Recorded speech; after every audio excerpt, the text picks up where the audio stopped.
Hello, welcome to an episode of Gear Talk. Today I've been playing around with the Fractal FM3 unit, which I've had for about 18 months and is a great unit. But I have had some success with it and some challenges as well. So I just thought I would use that as a topic of a Gear Talk vid. I haven't done one of these in a little while. So yeah, I've been in and out of Fractal land since the Ultra came out, way back when. And I have really loved using them in the past. Kind of depends on the context of the band that I'm playing in. And this unit's been really, really good for the home studio environment where I can just come downstairs in the middle of the night and when inspiration strikes, just dial up a sound and do my sessions and do my songwriting. But I am struggling a little bit in the live environment with this unit. And I suppose it's just getting a cohesive series of sounds that all kind of make sense next to each other. And so, for me, it's just sort of this trial and error process where I'm figuring it out at home, and then when I get it to the stage, things just happen in terms of frequency build up or reverbs and delays in the mix, and things which sound glorious here in my home studio listening space, and then when I take it to the venue, I'm kind of at the mercy of the PA du jour, or I'm hearing things differently now that it's at that volume compared to what I do at home. I will crank the flat response monitor that I have here, which is the Red Sound 12-inch speaker, which is a really cool cabinet and does give me that presence and that lift from behind as an amp would, and give me that presence. So I'll use that for my own kind of on stage monitoring as well as come out of the foldback. And I do love that about this unit, that I can just rock up, plug straight into the desk and just hand the audio guy this beautifully curated tone with compression and mastering, and it's all just dialed in, and you can just put me in a channel and set and forget. But yeah, I did have it all sounding great here at home, and then went and played this gig a few nights ago, and just a few things kind of jumped out at me. So I thought I'd just talk through a little bit of that today. I'm using for my main patch here the Fender amp Double Verb. It's a Fender Twin. I like the Fender amps in this. They've got great thwack, very upfront, good presence, just a very direct sound, good headroom as well on this one. The cab IRs are really nice. And it's just giving me a good kind of clean tone, which never really clips or crunches out too much, depending on what guitar I'm playing with it.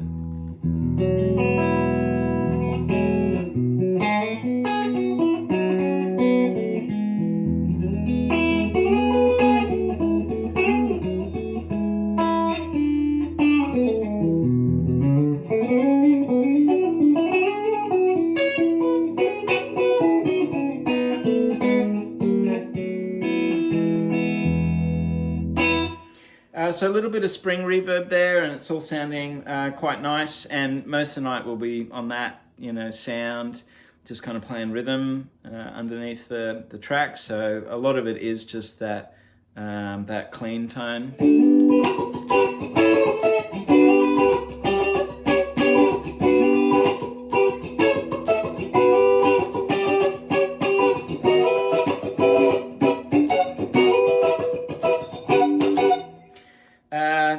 And then from there I'll have like a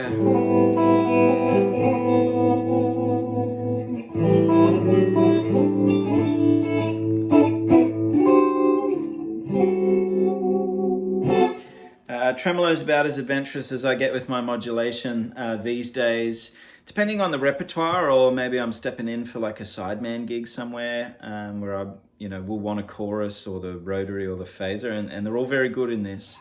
The modulation and the delay trail stuff. I do struggle a little bit with the overdrive pedals. They're just not to my taste. I mean, they feel good for the most part, but I don't know. I just haven't been able to dial it in, and it's probably more user error than the actual machine. But compared to my sort of go-to analog pedals, they just don't hack it really. And again, that's probably more me than the machine. you know, and the audience for the most part just does not care. They're not thinking about these details whatsoever.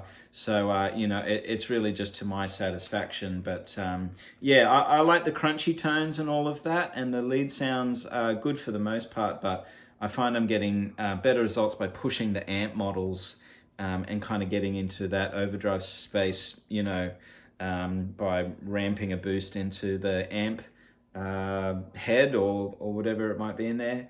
But yeah, the overdrive pedals for me in here, the distortion pedals, they're cool. But yeah, that to me, you know, being up against my some of my faves here just isn't quite doing it for me. But anyway, the tremolo is one of those effects where I'll just kind of hang underneath a song and just kind of play drawn out sustained chords.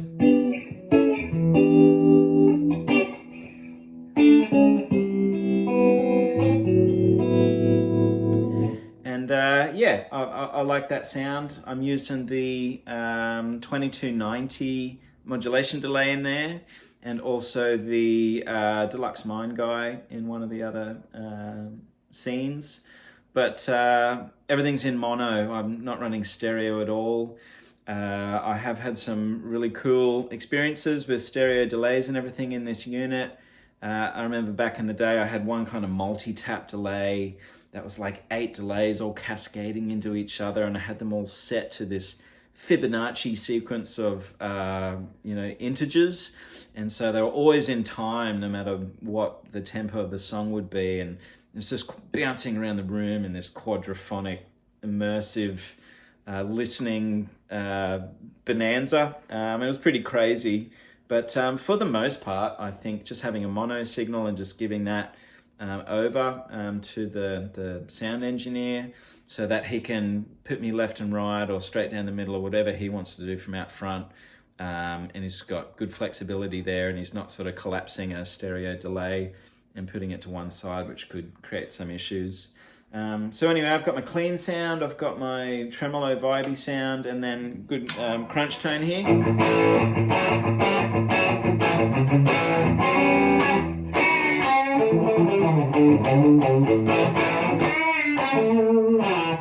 So that's given me kind of the rock rhythm thing. But then also that bluesy Stevie Ray sort of sound.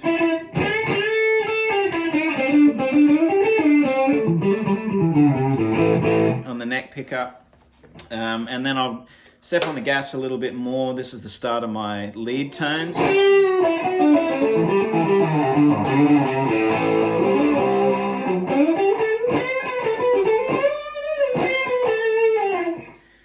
So that's a sort of a dry, bluesy tone, which kind of doubles up if I need any sort of heavier rock rhythms.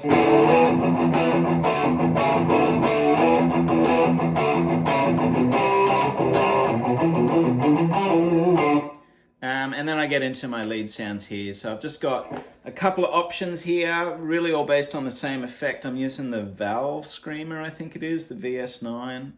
And so this is the first of my lead tones with the delay attached.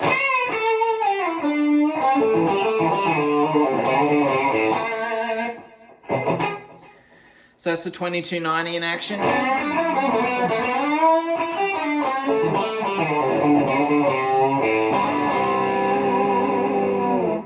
And then I've got another one here just with a different flavor of delay, and that's the Deluxe Mind Guy.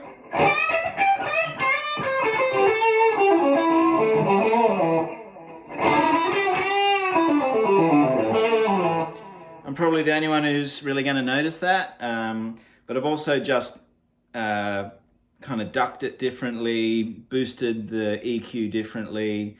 So, you know, if I'm playing kind of 3 or 4 sets a night, I just want to have a couple of options along the way, just for my own sanity as much as a bit of variation across the set list. But yeah, that's how I've always kind of built my pedal boards and my patches in Fractal land. Yeah, so I'll just have a clean, I'll have a vibey modulated sound, usually just tremolo. I tend to just play sort of the funky rhythm and blues, soul kind of stuff. So tremolo is about as crazy as I need to get. And then I'll have a crunchy sort of rock bluesy tone. It's just that edge of breakup thing.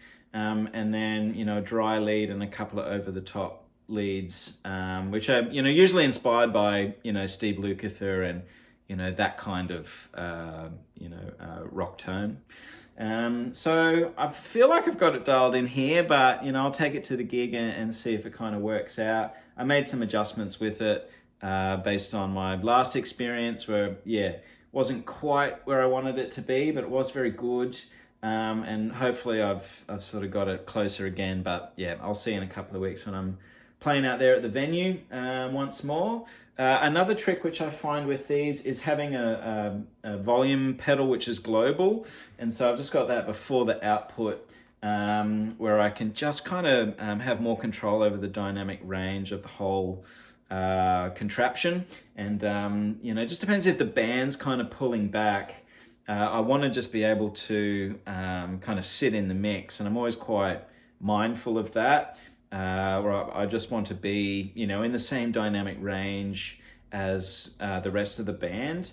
So if I've just got something like really set at one output level, and I've got no control over the dB there, then I can just be, sort of obnoxiously loud and everyone's kind of trying to chill out. So I do have a volume pedal just with the Fractal Audio Expression, and so that's just for volume, and I can just use that depending. I kind of set it back about 10-15%, so I've got a little bit more juice if I need it. Otherwise, I can just kind of ride that depending on what the song's doing and where the band is at. And also I've copied that patch to 3 different presets, and I've put different IR cabs on the end of it. Changed nothing else, but I've just found 3 cabs which I particularly like. So this first one, and you won't be able to hear this through the iPhone camera, I'm sure, but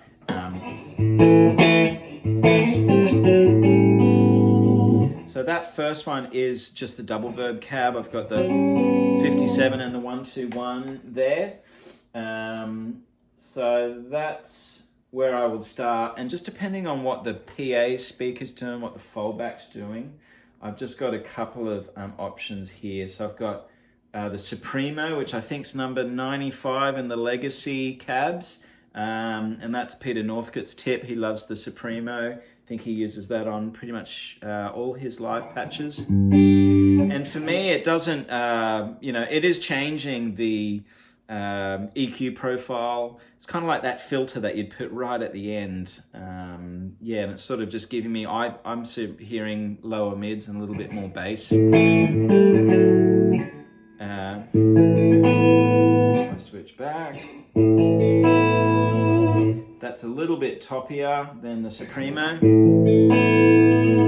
So that's giving me maybe a little bit more underneath, which is cool, and maybe I'll need that. I won't really know until I get to the venue. And then I've also got the same thing again with the 2x12 blue, which has given me just a slight voxy characteristic,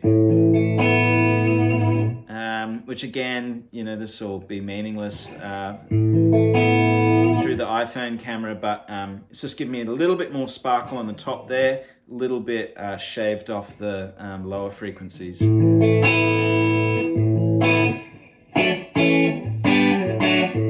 So that's the 2x12 blue Supremo, and then just the double verb. So I've got 3 options there, just depending on what's happening on the venue. And apart from that, they're all identical. So my digital rig, my analog rigs will be the same. All my pedal boards are kind of dialed in the same way, where I'll just have clean sounds, tremolo, delay kind of vibe, and then, a few stages of gain for rock rhythm stuff or lead tones. And, I've tried all sorts of rigs. I've had like rack systems and wet dry things and, the big pedal board, pedal trains. And then I've slowly just gotten smaller over the years, I think, because the more I gig, the less I want in front of me, the less I want to be thinking about that stuff and being preoccupied about my signal chain. And really, by the time that I'm on stage, I really just want to think about the playing and the performance. So I'm doing all this work at home so that when I get to the gig, it's all just there, and hopefully I can set and forget, and it's all reliable and ready to go. So let me know your thoughts. I'd love to know what other people are using out there, their experiences with the Fractal stuff, especially live. I'm really enjoying it in the home studio. I've got all sorts of sounds out of it that I'm really happy with. But yeah, have had some challenges in the live gigging space with it. So yeah, let me know what you think, and I'll catch you soon for another vid. Take care out there. Bye.